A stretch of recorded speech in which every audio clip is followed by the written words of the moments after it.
Hi, this is Robert Shear with another edition of Shear Intelligence, where the intelligence comes from my guests.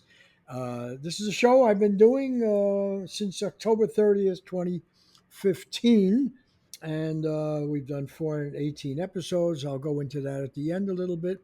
But this is my last show for that KCRW is hosting, and it's just been a great journey.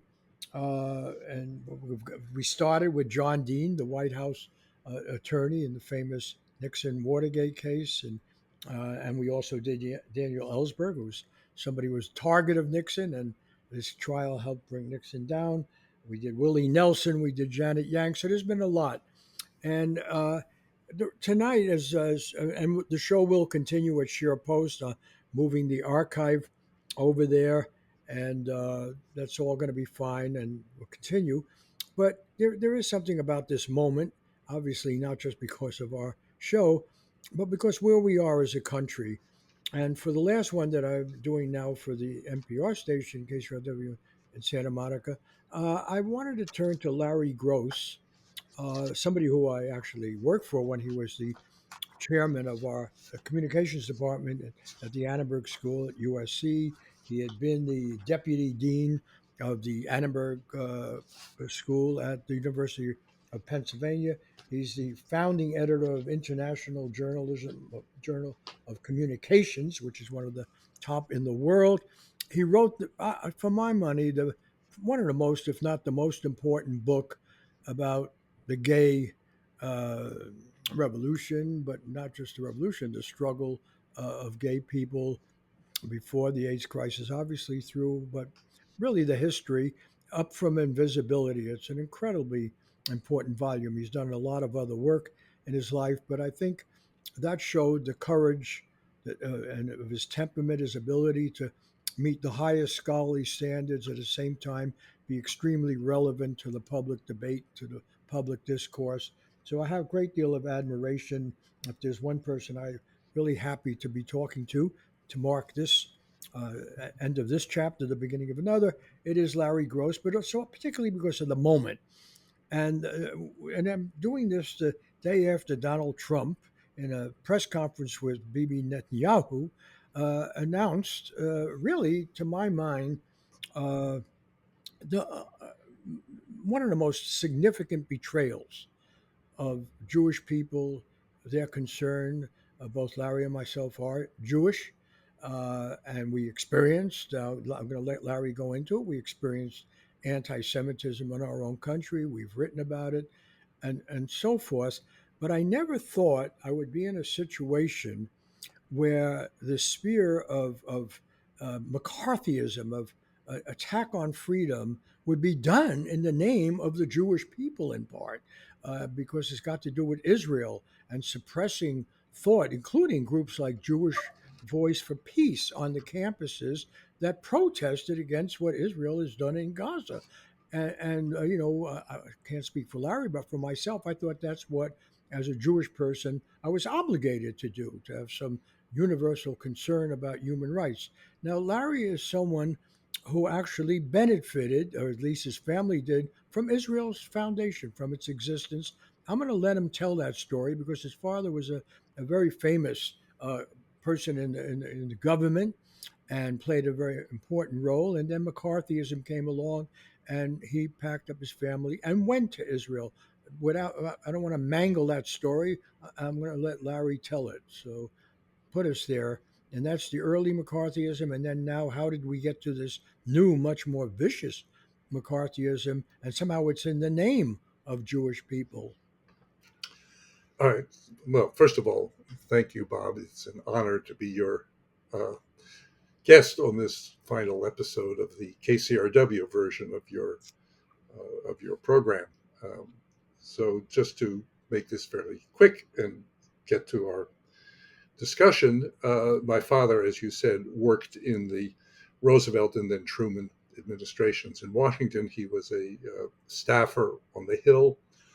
He was the staffer primarily responsible for the writing of the Full Employment Act, acts really of 1944, 1945. It was passed in 1945. the Full Employment Act created the Council of Economic Advisors.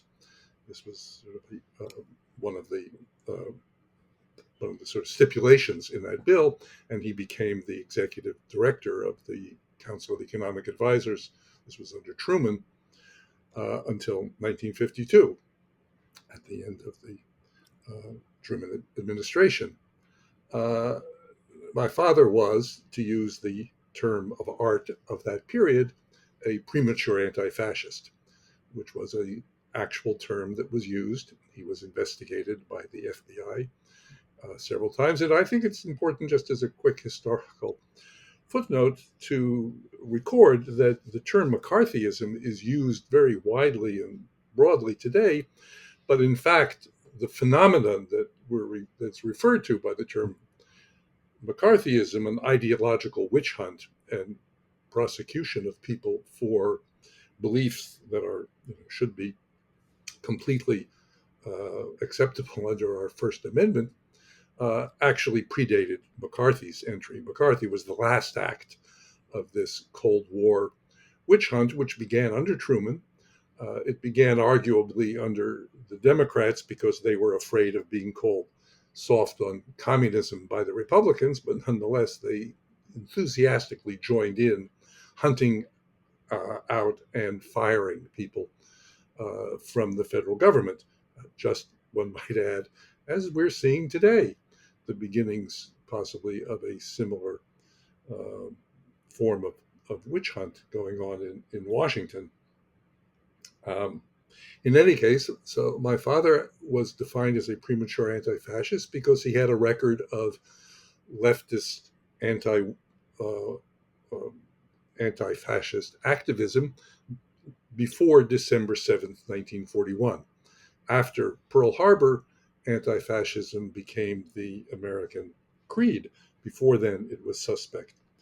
And my father, like many other people who had worked in the Roosevelt and Truman administrations, was out of a job when the Republicans won the 1952 election, and like many people in that circle, these were people who had worked. Many of them were economists or economic specialists.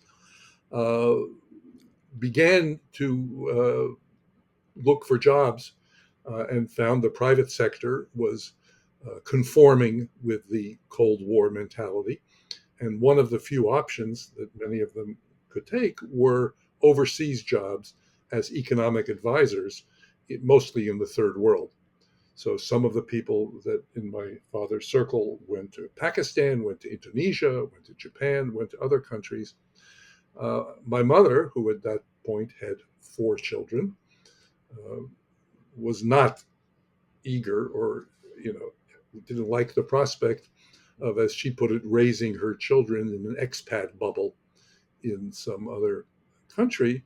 But when the opportunity arose to join what was called the Economic Advisory Council to the Prime Minister's office, to Ben Gurion's office in Jerusalem, this was something that my mother and my father were interested in. I don't think my father had been particularly uh, connected with Zionism, but my mother was more acquainted with it because her parents were labor Zionists. They had both emigrated from, well, Russia was what I was always told, but in fact, looking at it now, it was Ukraine. They came from the area near Kiev and had left early in the 20th century. Um, they were involved in labor Zionism. Golda Meir was a friend of my grandparents, and they saw Israel as, at that time, realizing this dream of the Zionist left, which was the party that had governed Israel, had run Israel from the beginning, and was purporting to be creating both a Jewish state, but also a progressive state, a state that was imbued and represented the ideals of the labor movement. Uh, so we technically were embarked on a uh, move to Israel, which was supposed to last 2 years. It ended up lasting 7 years. My father, after 3 years working in the government, the third year working for Golda Meir uh, uh, in, in the labor ministry, ended up at the Hebrew University, where he created and ran their first program in public administration, which was a specialty of his. He was sort of a theorist of administration and government, as well as economics. He was kind of a self-made political and social scientist. So we spent 7 years in Israel, much of the 50s, and I went there as a 10-year-old, or 10 and a half, stayed there till I was almost 18, went through school from the 6th grade through the 12th grade, graduated from the Hebrew University secondary school, and I would say became deeply attached, certainly to the landscape, to many aspects of the country. But I also have to say that even at that point, as a teenager growing up in Israel, some of the contradictions were already becoming apparent, ones that today are all too unmistakable.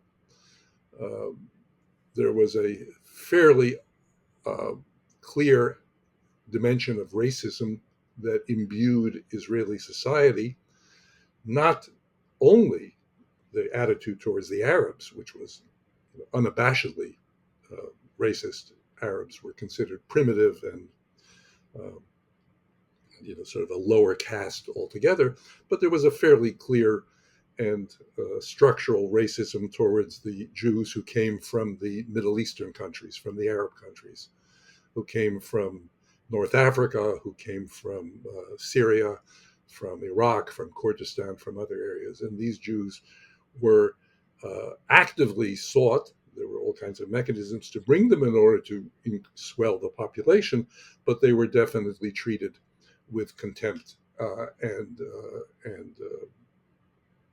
a kind of racist discrimination, which incidentally is still there today, although in a kind of, you might say, Trumpian fashion. When the Labor Party monopoly on power was broken in the 70s and Menachem Begin became the prime minister, he did it largely with the support of the Mizrahi, of these Eastern, as they're called, Jews, who resented the elitism and disdain with which they were treated by the Ashkenazi elite. So there was definitely a parallel there to the way in which the Trump base uh, votes for, of all people, the billionaire class of Donald Trump, because of their hatred for the elitism, the sort of disdain they feel from the liberal elite, educated elite. And there's quite a lot of similarity. But Israel changed most dramatically after the 67 war. And I remember this quite well for many reasons, but one of them was the dramatic and relatively fast change in the attitude of the Orthodox, and particularly the ultra Orthodox. As I think many of your listeners know, the ultra Orthodox Jews were never Zionists. In fact, many of them were, and many of them still are, in Brooklyn at least, anti Zionist. And they have a very simple rationale or argument for it, which is that when God decides that it is time for the Messiah to arrive and reestablish Israel at the head of nations, then God will do it. For mere humans to say now it's time and we're going to do it is is impudent, is insolent. It's telling God that we're impatient. It's showing impatience and lack of obedience to God. The 67 war, however, was interpreted in particular by a very influential rabbi with the name Rav Kook, uh, that the 67 war was God's way of saying, now it's time. that the swiftness with which the Israelis conquered, defeated the Arab armies and conquered the entirety of the West Bank and the Sinai and the Golan demonstrated that God was ready now for the Jews to take possession of the entire land of Israel. And incidentally, for those listeners who have heard all of this hoo ha about from the river to the sea, that was a Zionist slogan. In fact, the Zionist slogan that I saw, graffitied on the wall across from the Knesset, the old Knesset building in the center of Jerusalem, was both sides of the Jordan. That was the Likud, pre-Likud, Herut then, party slogan, both sides of the Jordan, because as they like to quote, it says in the Genesis 14, I believe, that I give you this land from the Nile to the Euphrates. So really, from the point of view of the ultra-Orthodox Jews, really God gave us everything all the way from Egypt to Baghdad. It's very reasonable of us only to ask for this part of it. We're not asking for everything. So their line was, now we get it all, and this is God's will now. And what you have that transforms Israel in a way that is completely obvious today to anybody paying any attention is the rise of theocratic religious nationalism of the worst sort, of the sort that makes anybody, I think, who is familiar with or engaged with the values of Judaism and the messages of Judaism gives a just the horror at the ethnocentric barbarism of the ultra Orthodox and the undisguised racism with which they view anybody who is not Jewish. They may hide it, but particularly when they're speaking Hebrew, and you can find this on YouTube, nowadays, it is very clear that it is a fundamentally racist view in which Jews are separate from and more important than superior to, and Palestinians certainly don't rise, or the Arabs, to the level of receiving uh, the dignity of being human. So Israel, well, secondly, other than that, Israel also demonstrated, as much of the world has in the last few decades, the fragility of a socially democratic uh, system in the era of neoliberalism, in the area of corporate and capital triumphalism, of which again the United States today is all too good an example. And when the Herut, when the Likud coalition, um, headed by Begin, now by Netanyahu, defeated the Labor Party in the late 70s, it began just as was happening in the United States and in Britain and in Europe. It began a neoliberal counter move against the social welfare or the sort of social democratic um, sort of economic and social system that had prevailed in Israel. It became a neoliberal, capitalist oriented state, just as was happening under Reagan in the United States, under Thatcher and Blair in Britain, and all over, throughout Europe. Israel is very much in the same camp, except that it's also an armed garrison that has been propped up by the United States from the beginning, but particularly after 67, when supporting, in um, up until 67, the support or the attitude of the United States towards Israel was always a kind of contest between the oil interests that the Republicans were more representative of and the interests that were more characteristic of the Democrats, who liked the sort of having a base in the Middle East, which was very useful for American military and economic purposes, but the balance tipped in favor of Israel after 67, and the Israelis began to benefit from that, including, again, this is something that, remember, as I said, Begin is that's 77.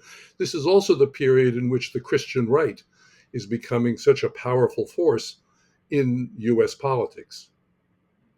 Certainly, Reagan benefited from it, Bush benefited from it, and Trump is benefiting from it. And one of the peculiarities there is the sort of mutual interests, bizarre as it may seem, of the ultra, the Christian right fundamentalists in the United States and the, Israeli nationalists.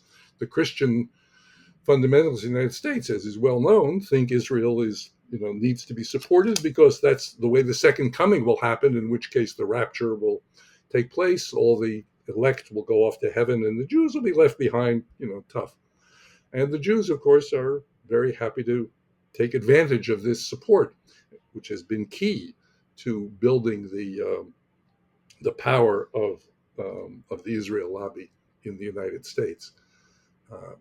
Interestingly enough, I just saw Netanyahu's current visit to the United States includes meetings with the Christian fundamentalist leaders, not particularly with American Jews who aren't necessarily too happy with Netanyahu right now.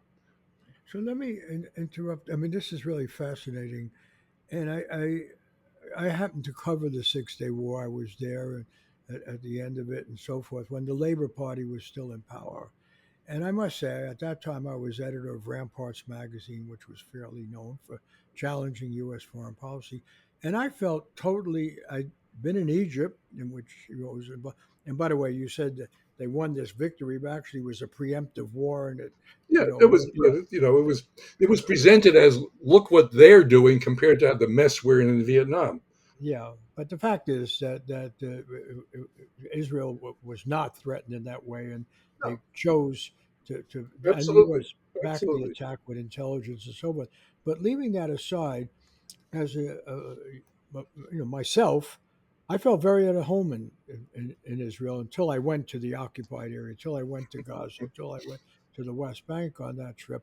But interviewing Alon and Diane, Moshe Diane, and all these people who I got to talk to at least briefly as a journalist or what have you, uh, they all told me, first of all, a number of them liked ramparts. They liked the American progressive movement, the anti-war movement.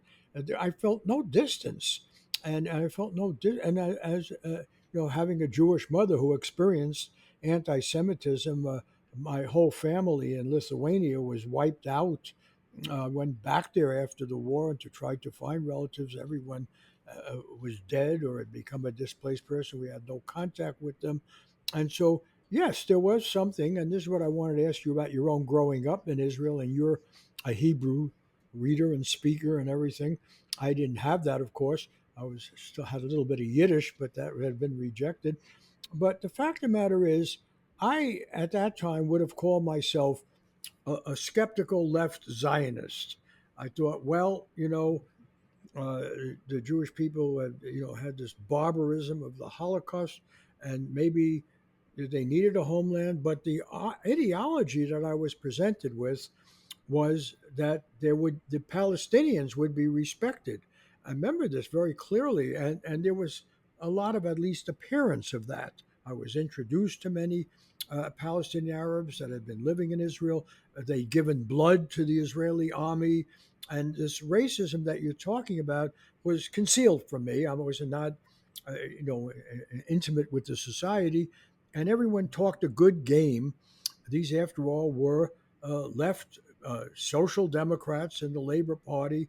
They were in power. They were the generals. The left kibbutzim has provided a very high percentage of the officers in the army. At one point, they said I think 80% had come out of. I stayed at one kibbutz Barkai, and so I felt very at home. And the last thing I expected, I knew there was going to be tension and what was going to happen, but they all warned me that there couldn't be occupation because if you occupy a people, then you become what you hate most. and that after all, the Jews had been victimized by being alienated from power and scapegoated and so forth throughout their history in the diaspora. And so people were very clear about that. And then you watch a movie like The Gatekeepers, which is only people from Shin Bet, the Israeli authority that administered the West Bank Gaza. They talk about the slide into this nationalism and right wing. And so these are the people who ran the whole thing. I consider it one of the most important documents to watch or read about Israel. And so, really, what I want to get from you as somebody who witnessed Israel when it was, let's face it, it was left after all. One of the attacks on, I mean, not one, one of the main ways Hitler was able to unify all this opposition against Jews was he said the Jews were communists, the Jews were leftists, right? That was the attack. And here, in fact, the most of the people that I met and talked to in Israel would have been described as leftist or progressive, They so were, forth. yeah, they were. Well, left was the ruling party, but it was, it was social democratic. That's what I mean. Yeah, Social, like absolutely. you had Mapam, Yeah, Mapai, but all these it groups. ran this is not an uncommon phenomenon, particularly with, like former colonies, ex-colonial uh, countries in Africa and Asia and elsewhere, that the party that sort of dominates, leads the independence movement, and then takes power, as in South Africa, as in Zimbabwe, as in India, you know, sits in power for a long time and becomes complacent and becomes corrupt and becomes bureaucratic.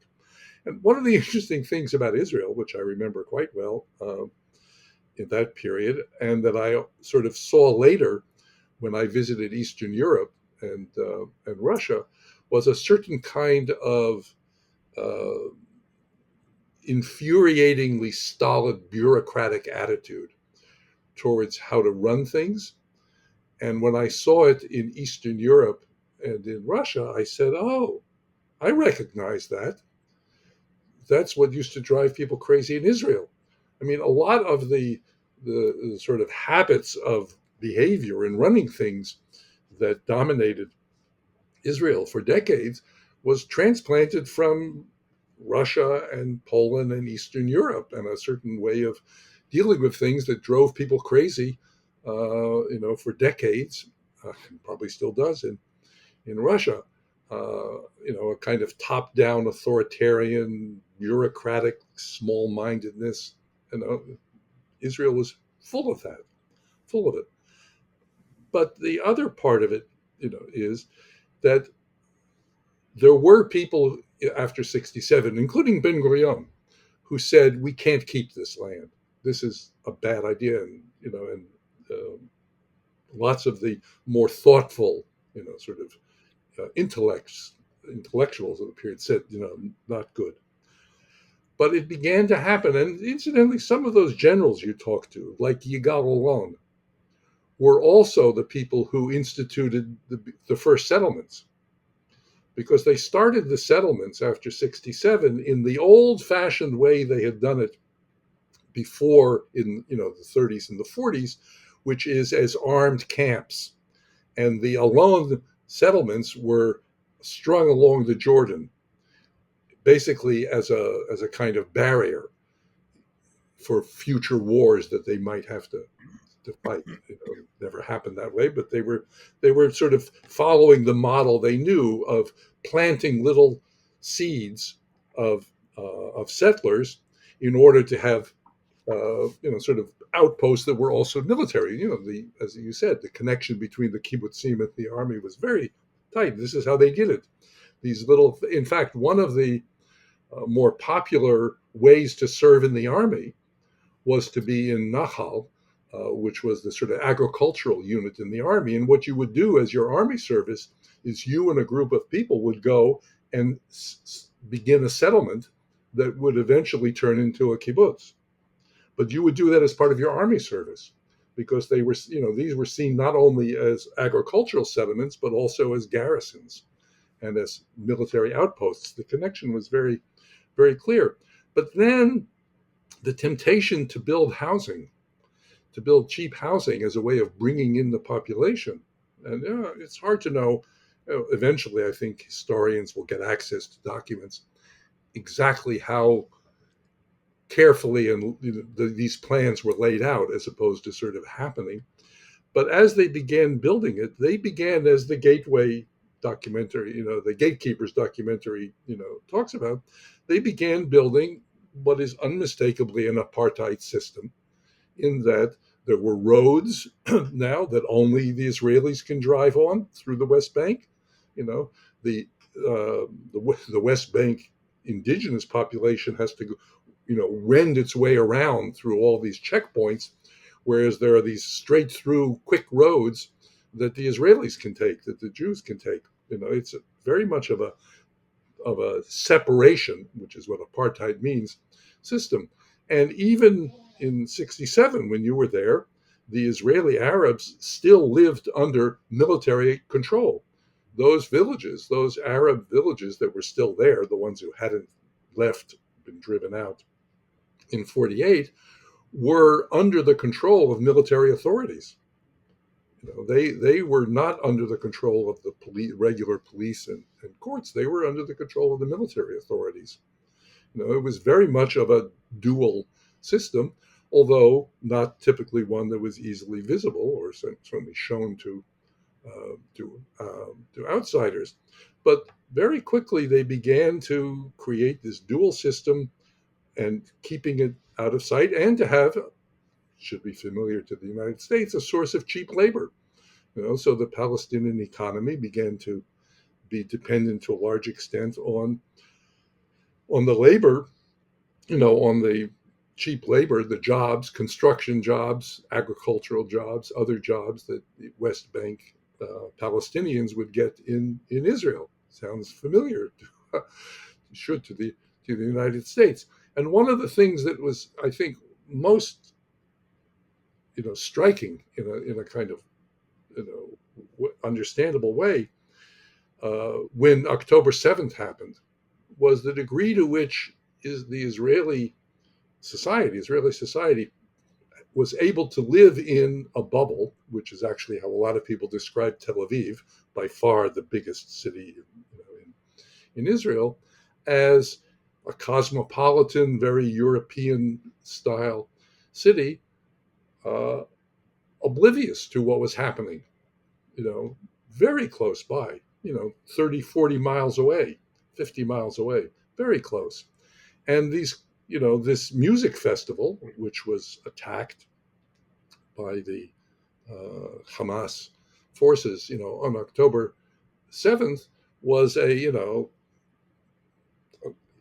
sort of Western style music festival, rave or whatever, staged right up against the border with Gaza. So right across the border, like a mile or two away from where this rave, this music festival was happening, was what was often described as an open air prison, this densest population in the world, cut off from everything, with limited access to all kinds of supply. I mean, this is before October 7th. Incredibly limited access to all kinds of things, including electricity and water and medicines. I mean, the conditions weren't good there before the uh, the bombing started. But Israelis were allowed to ignore that, to live in a kind of uh, you know complacent ignorance of what their government was doing just over the hill. So let me ask you about that because the Jewish life that I grew up in the Bronx, and I was in an overwhelming Jewish place. I mean, we had Italian neighborhoods, Irish neighborhoods, but most of the kids I went to school with, and the Yiddish was actually still used extensively. We had people, displaced persons who survived Europe and came to live. They didn't go to Israel. They managed to get in the United States. Now they were not blocked the way they had been during the war. And they were mostly working class. They worked in the garment industry. Their kids went to the public schools, and then even were excluded from the Ivy League schools. I know you went to Brandeis, which was a Jewish university, and the general consensus in New York is don't even apply because I was born in '36. So when I was growing up, they said don't even bother applying to the Ivy League schools, even if you can afford it. They don't want any New York Jews. That was, in fact, New York was called Jew York City pretty widely around because we had, I think, 3 million Jews or something, and generally it was not difficult to identify Jewish people, at least in New York, where I grew up, with being progressive, enlightened, major participants in the civil rights movement, the trade union movement. I mean, just the idea of Jews now celebrating these super billionaires and celebrating power and being Goliath and so forth rather than David. I mean, it was so alien to how I grew up. That was, Yeah, but you there know, was the other side. I mean, remember the Rothschilds? There oh was, yeah, you well, know, the the Rothschild literally was in England, but still, I'm not denying that. But in fact, we called them German Jews. There were earlier immigrants. Generally, I mean, come on, they were the bosses. I mean, plenty yes, of Jewish people worked yes. for Well, Jews were rich always, rich Jews Jews. could be I'm accused of being capitalists or being Yeah, communists. They were but both. I'm not disputing that. But as a kid, it was really confusing to me because in Germany and Europe they were saying the rich Jews and the Jews do this and all that, and that was the heart of anti-Semitism. And yet, from our visit, my mother was a garment worker working piecework, but she wasn't alone. I mean, all the people Yes. I knew, and the idea. What I mean, I want to get across when you look at the civil rights movement, you look at the labor movement in the United States, Jews were so vastly disproportionately represented. If you look at the killings in Mississippi, Mhm. anywhere, there were Jewish volunteers. So, I mean, I'd like to, keep this under an hour. We got 37 minutes, but I do want to, I think it's important for somewhere to record because I'm very proud of that Jewish tradition. I'm sure you are. I mean, the fact is, the matter is, all through my life, aside from Israel, that became problematic very much after the Six Day War. I never had any trouble thinking that this, and certainly through my mother's family, my Jewish relatives, and so forth, that by definition you were at least liberal, Mhm. left liberal. I mean, it was an odd thing to run into a conservative or conservative Democrat Jew or conservative Republican. And even when I went through the South, there were plenty of Jews in the South that were well known for standing up for civil rights, speaking out for civil rights, and throughout the country. So I would like to just, because that's being lost now. I mean, that's right now. I mean, the image of the Jew is certainly, well, I guess the key word I'm looking for here, Larry, for now adding you as a scholar, asking you as a scholar, by definition, Jews wanted to be cosmopolitan in the best sense of the word. I think of Hannah Arendt. I think of Marcuse, people like that. They felt that you shouldn't be tribal. It's not just about your tribe. It's about what's going on in the world. Maybe you could discuss that. Well, That tension. I think that's certainly true. But Jews are, they come like every other category of people. In all flavors, in all types. But I think it's certainly true that Jews, like other groups that have experienced um, discrimination, oppression, marginalization, when they, um, as it were, break through, when they become, um, when the barriers are lowered, turns out that many of them just want to be part of the ruling class. Many of them want to climb the ladder. Many of them want to be just like everybody else. I think, however, to focus on sort of what the running topic of this discussion has been, which is Israel and what's happened, all of that, is that it's very important to understand that Israel has been playing a game of public relations, psychological warfare, and sort of, you might even say, political subversion in a very real way for decades, and they've been doing it very, very well. You know, you could you could say the founders of public relations, the inventor of public relations, was Jewish. Edward Bernays, who liked to talk about being The Freud's nephew son-in-law. of the nephew of Sigmund Freud, right? Yeah, nephew of Sigmund Freud. I'd like to talk about that. But you know, the success of the Israeli public relations, you might call it PR, what the Israeli government calls hasbara, which means explanation or instruction, explanation. I mean, they explain things, is enormous. And famously, you can read Norman Finkelstein on this and lots of other people, the Holocaust, which became a sort of an industry, to use Finkelstein's term, uh, quite a bit later than you might think. If you don't like, follow the story. People weren't talking about the Holocaust nearly as much for the first 15 or 20 years as they were later, but they realized how effective the Holocaust is as bulwark against criticisms of Israel.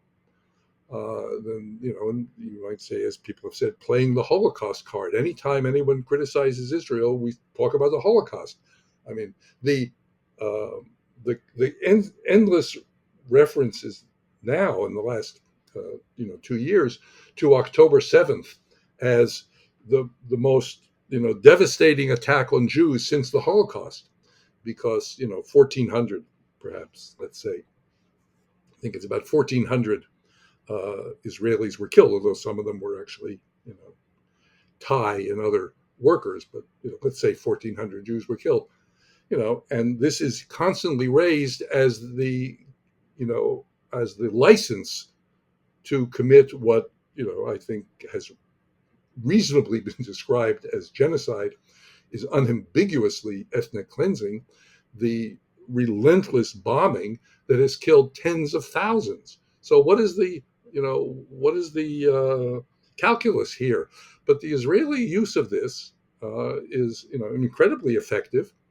They have succeeded in getting many governments and institutions to accept a legal definition that criticizing the state of Israel is, by definition, anti Semitic. This is obscene. This is obscene. To say that criticizing the policies of a government is racist is an obscenity. It's an offense to the memory of the Jews who have been killed by anti Semites. So that a political argument is the equivalent of anti-Semitism, and it is being used today. I mean, just to bring it locally, it's being used in universities. That odious Elise Stefanik, member of Congress, who received her, reward by being appointed UN ambassador by Donald Trump, and who, incidentally, in her confirmation hearings, said that Israel has a biblical right to the land. This is a U.S. elected official saying that the Bible gives Israel ownership of the land. So that despicable person used the sort of McCarthyist tactic of claiming to see anti-Semitism, much as McCarthy would have claimed to see communism, and several university presidents cowered in front of her, groveled, and incidentally lost their jobs for it because they, I suppose, didn't grovel enough. You know? It's outrageous. And what is happening in universities today, including USC, which I am now recently retired from, but you're still teaching at, they are performing anticipatory compliance. They are failing to stand up, just as universities unfortunately did in the 1950s in that era we call McCarthyism, in which they fired people, they refused to hire them, they rewrote policies. This is not a moment that will look good in the history books, just as the McCarthy period doesn't look good. Now, there, I have to say, in a way, they have in some ways even more reason to be afraid than some of the universities did back in the 1950s, because the American university system, particularly research universities, the elite universities, are entirely dependent on federal funding now. A research university, by definition, is is dependent upon federal funding, which is where research, certainly in science and medicine and engineering, is funded overwhelmingly. And when the government says, if you don't do this, that, or the other, we're going to turn off the faucet, no more funding, as Elon Musk and his, crowd of maggot lunatics just, did with the with this freeze. Universities are cowering, and for good reason. You know, this is the money that pays the rent. This is the money that pays the salaries. This is the money that turns the lights on. But it's also the money that makes the research possible. That is why the American universities are, the best for the most part in the world, because of this research apparatus, sort of research capability that has been built over the last 50 or 60 years, largely with public funding, which is appropriate. Right? And now it's being threatened. And the trustees are enforcing this. USC, I strongly suspect, they completely bungled the Palestinian issue and the student protests last spring. They made fools of themselves by canceling the speech of the valedictorian, whom they had chosen, a Palestinian student, and then canceling her speech with no reason, and then canceling the whole commencement. I don't think it's a coincidence that they have trustees, Was among she them Miriam Edelson, was she Palestinian or she was? Palestinian. Oh no, she's No, I don't think so. I think. whatever it is. She's Muslim. Yeah, yeah, She may yeah. not be Palestinian, No, but she she's wasn't. Muslim. That's enough. And I think they're all, trying to. They're afraid of the trustees. I mean, there are all too many people who are, in the phrase that you've probably heard, progressive except for Palestine, where suddenly all the ways in which they understand the world and justice and uh, decency has this big exception about Israel, because they have bought the lie that the Israeli government represents Judaism. It doesn't. And it's an obscenity to claim that it does. Well, when we gotten a little bit personal here, and in my case, my father was not Jewish, and uh, my relatives, and I went back to those relatives too. And one of his brothers had been conscripted into the German army and actually had been wounded fighting in Russia and so forth. And I find it so appalling because I struggled all that time as a kid figuring out how can these people who, when I met them in New York and so forth, they seem so reasonable and everything. And my brother, my half brother, who was all German, he fought he was in the U.S. Army Air Force. He bombed our home area in Germany and so forth.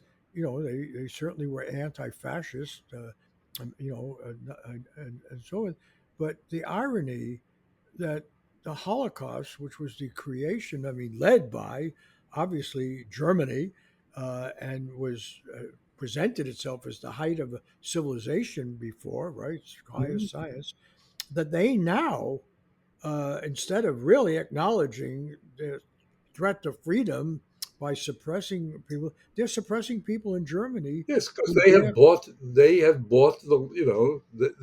their guilt complex, has lined them up with the worst of the of this Israeli propaganda. And it's not only them. I mean, the Israeli Israeli operatives, as has been exposed by some journalists, worked together with Keir Starmer in the British Labour Party to purge the Labour Party left, Jeremy Corbyn, but not only Jeremy Corbyn, many longtime Jewish members of the Labour Party, true leftists, have been purged from the British Labour Party under the ridiculous claim that they're anti-Semitic because they've criticized Israel. And this has been, going on for a while, and it was one of the key ways in which Starmer was able to uh, take over the Labour Party, and as he get rid of these troublesome leftists in the Labour Party, by falsely accusing them, many of them Jews, as I said, of being anti-Semitic. This is very, very effective. What's happening in the United States right now looks all too much like what, speaking about Germany in the 30s, was called Gleichschaltung, which meant coordination, sort of bringing everybody in line. And if you look at the Republicans in Congress right now and the Senate confirming ludicrous nominees to by Trump, or not doing anything visible to stop Elon Musk's unelected rampage through the government and the civil service, this is Gleichschaltung, and the Democrats aren't doing much better. They've been failing to be a real opposition party for long enough. They're not. This is the most depressing of Well, what it conversations. makes me think of It's is not your there was fault. It's the situation.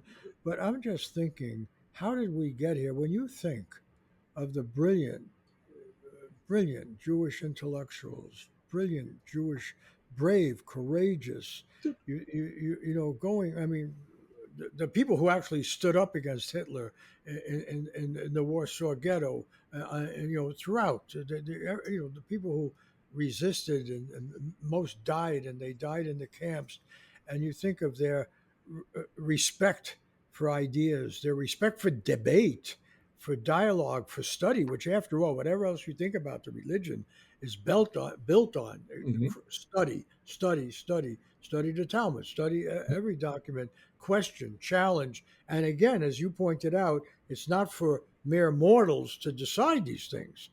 We're supposed to discuss these things, and then a higher power, hopefully we're getting aligned with that. It is, I mean, maybe we should mention some of these people. I remember when I did come back after the 6 Day War, and I gave a talk at the 92nd Street Y, the young, Men's Hebrew Association, Mhm. Yeah, YMHA. yeah. That's what I was saying. And Hannah Arendt was there. And I was being sort of criticized because I said there are really problems with this occupation and so forth. And she came up to me after and said, "You have to keep saying what you're saying." I first didn't even recognize her, this historic Mhm. uh, intellectual who had grappled probably as profoundly as anyone with where did this Nazism come from and what was it?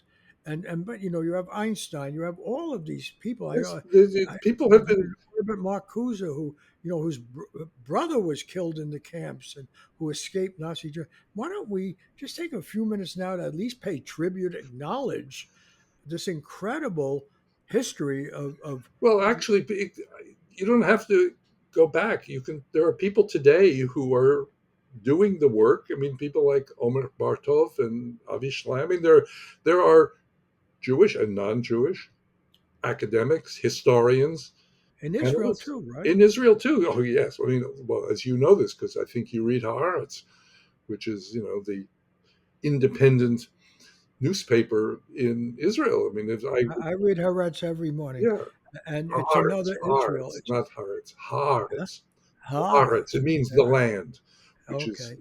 it means I stand when you corrected, just but I say the mean, land, you mean the land of Israel. but it's as exciting I and open strongly urge listeners to this program who haven't to look at Haaretz. It's available online in English, and it reflects a clarity of presentation and analysis that you do not find in the American media, where they're afraid that if they write anything like this, they'll be accused of being anti-Semitic. Well, it's a little difficult to accuse the writers in Haaretz of being anti-Semitic, but the Netanyahu government, in the current coalition, is threatening them with all kinds of legal constraints. They have been undermining the freedom of the press in Israel quite consistently and dramatically, not to mention killing journalists at an alarming rate.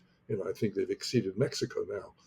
More journalists killed in Gaza in the last year. So, but Haaretz, there are plenty of people, many of them Jewish, uh, maybe even most, who are speaking truth here. But the wave of partially it's sentimental attachment, which I must say to some extent I feel to the land, the landscape in the land. But it is you know the ability of people to have ideology um, overcome reason and objectivity is not new. I mean, one of the things that struck me incredibly when I first learned about this or encountered it was, the Moscow trials, Stalin's trials of, in which he eliminated his former comrades, the former Bolshevik leaders. And many of them would stand up and confess to crimes they hadn't committed. And the way in which, you know, committed communists, leftists, Stalinists for decades would, live with, come to terms with, deny, work around is very similar to the way in which people with long-time commitments to Israel and Zionism manage to see what is going on right in front of their, eyes, right in front of them, and not see it as what it is, which is genocidal. The slogan "Never Again," if it only means never again to Jews, then it's obscene. Then it's obscene. The slogan "Never Again" has to mean never again, including the Palestinians. Well, we could end on that note. You know, the irony is, I'm going to end the way we began. Your family went to Israel, yes, to work, but they went there. You learned the language. You studied in the schools. Your father gave service to that nation, wanted to make it stronger and better. And now you could be fired for expressing, clearly an informed position born out of your own lived experience, knowledge of the language, knowledge of the culture, experience in the society, seeing it as its best when it was a place of considerable tolerance, supporting Jews, but internationally a symbol of, standards of free speech. Remember, after all, Israel was supposed to be the democracy in that Yeah, area, yeah, setting yeah. setting an example. And I must say, I drank the Kool Aid at the time of the Six Day War. I actually felt at home.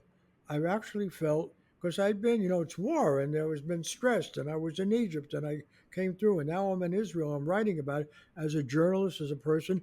I felt, whoa, I'm breathing a little easier. I'm not going to lie about it. I was critical of what seemed to be going on with the West Bank. I didn't know that much about Israeli society. So, for instance, the Palestinian Arabs, not the ones in the occupied area that I met in Israel, they were, including some who were mayors of towns and so forth, but then again, they were assigned to me. I mean, oh, you should meet this one. Yeah. So I understand how we're gamed, but I must say, I don't recognize the Israel that I read about now and see. And I don't know, maybe we could just take a minute or two, but I mean, you must have some deep well of sadness, Absolutely. and also, what does it mean to be a Jew? You are a Jew. You went to a Jewish university. You speak Hebrew. I mean, no one can take away. No, I nobody can take away what matters to me about Judaism. But Judaism has always been a very mixed deal. It's never been uh, pure and simple, and it's never been sweetness and light. There are many places in the Old Testament in which it's pretty bloodthirsty, and in which a lot of the celebration is over slaughtering the non-Jews. When the current, lunatic, well, I can't say lunatic fringe because they're in the cabinet. When the current, religious extremists who are now in power in Israel use the phrase Amalek, which they do, there that's not a subtle reference. Amalek are described in Exodus as the foreigners who are you're supposed to kill. You know, there's a celebration, but when in the talking about King Saul and then David who succeeds him, King David, and when David is becoming a hero, there's a phrase there that the people would sing, Saul slew in his thousands, but David in his 10,000s. And this is celebrated. Well, those thousands and 10,000s, they were, Philistines, or as we now say, Palestinians, Plishtim. Philistine, the people may say, oh, they're nothing. Well, the term actually is in the Bible. Yeah. Yeah. It's a long standing animus there. And the Jews have been pretty bloodthirsty at different points. It's not all humble, scholarly, or spiritual. National power leads to certain kinds of behavior, no matter who holds it. Well, I'm searching for some optimism here. Let me just push it just a little bit further. The fact is, even right, I shouldn't say even, right now, and there's reason for Jewish people to speak up because this is being done Yes, the Jews in, are. There are it's plenty being of done Jews in who our will name. speak It's up. being done in our name. I mean, the irony that you, a person who has this intimate connection with Israel, partially educated there, uh, dealt with these issues all your life, were you now the head of one of these or you were the assistant dean at Penn or and the department chair, at USC, that you could be fired for your analysis of Israel. Well, I could certainly be accused of being anti-Semitic. I mean, I'm less afraid But of. wait, you don't mean that really. I mean, you don't believe that's legitimate. No, of course not. No, what I'm saying, I'm less concerned about people like me, which is to say, tenured faculty who are hard to fire. Although we may get there, but it's hard. But there are others. I mean, right now there is a direct threat, a literally direct threat against students or faculty who are here on visas, student visas or work visas as faculty, that Trump has said that if they are, found to be pro Hamas, which is, a little hard to define, or anti Semitic, which is now defined as criticizing Israel, their visas can be revoked. So Well, I'm really they are concerned being that revoked. universities will begin to find this happening. And that's not even something the university can say, no, we're not going to let you do that because they don't control that. It might be the equivalent of ICE, removing students and even faculty from universities. And I wouldn't be a bit surprised. So, what bitter irony that your family, I mean, in part, the defense of the creation of Israel was that Jewish people would find a refuge, and they would find it not only because they conformed to the most right wing part of Zionism or something, but they would find a refuge from the irrationality and madness of those who would Mhm. suppress speech. And your family was the beneficiary of that. And now you could be attacked Well, for I'm daring not to. feeling very vulnerable, but there are plenty of people who are vulnerable. Well, that's what I'm saying. I Yes, mean, no, but I mean, even, absolutely, yeah. absolutely. There, and I'm seeing, or I'm afraid I'm seeing, too much capitulation on the part of institutions that never learn the lesson. I mean, as I said earlier, they are truly vulnerable, um, but nonetheless, these are not minor issues of these are serious issues of principle that one should not yield. Final question, because when I was growing up, a question that was raised even in the popular media right after the war, the war in which this Holocaust occurred, was can it happen here? Yeah. There were books written with that title, articles, people talked about this. And a number of them who raised those issues, people like Eric Fromm and Marcuse, a lot of Hannah Arendt, and so forth, were people who had experienced the Nazi experience. And what they were trying to answer, and this is something I think is worth people, if they're still listening to this, to think about, because the greatest barbarism in human history, which I think we could agree is the Holocaust, did not come in so-called primitive society. It came in the best educated and society honored for its stability, for its rule of law, for its sense of documentation, scientific method, and so forth. And these people that spoke out about can it happen here, we're talking about the United States because they were shocked by what had happened in Germany. This is worth spending a little time on because no one people don't talk about that. The great shock was it didn't come in the most anti-Semitic countries. I remember talking to Marcuse and I talked to his niece, whose father had been killed in the camps, and his father had been editor of one of the leading German newspapers, Jewish, and he didn't leave Germany. Got as far as France.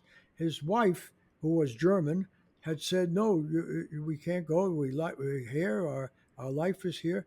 And then finally, they went. But he was turned over by the French, and he was killed in the camps. And I mean, this right now at this moment, I mean, we've talked about this over the years, but I mean, it does seem to be a time where that question is pressing. I mean, it's not, I'll say you yes, know, indeed.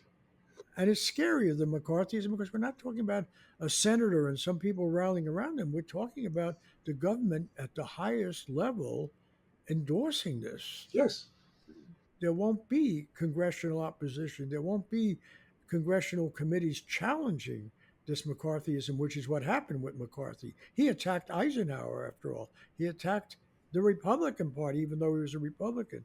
So, getting to this question, are you what, yes, you're a major social scientist. Do you think this question can it happen here? The it yes. being full blown fascism. You think we're at this historical Well, it's juncture? looking pretty dangerous right now. I'd say yes. I'd say, as I said, this is uh, very reminiscent of what was called Gleichschaltung, coordination. Sort of, and and the sort of, as I refer to, the sort of Elon Musk running, you know, through the government, shutting this, grabbing that, whatever, without anybody unelected, not even technically appointed. I mean, whatever the hell he's supposed to be. And the Republicans are all afraid of being primaried. I mean, they're all afraid. The only thing, they've gerrymandered themselves, particularly in Congress, to the point where the only thing they're afraid of is from the right, and the right is, you know, unhinged right now, and they're smelling blood. So even though we don't have the economic instability of Germany, even though we have a society for all of its failings that is keeping most people fed well and you Although know that is some source of hope that people aren't ready for that. They will start sort of seeing things that they make them feel uneasy and worried and not happy with, and there may start being some backbone among the Republicans and the Democrats, both of whom have been spineless. All of them have been spineless, and stated. they're owned now by corporate interests. And the billionaires aren't even being subtle anymore. They're not even pretending. So as a social scientist, finally, it comes as a shock that this happens, happening really very quickly, and all of the things we taught in school. I still teach. Separation of powers or amendments or They only work when people follow when people, accept it. That's the nature of a social contract. Is people have to abide by it. and you have to have your top legal in the That helps. separation of powers, your That Supreme helps. Court. Although the You have a Supreme Supreme Court is Court not now. something one feels too happy about these days. Yeah. All right.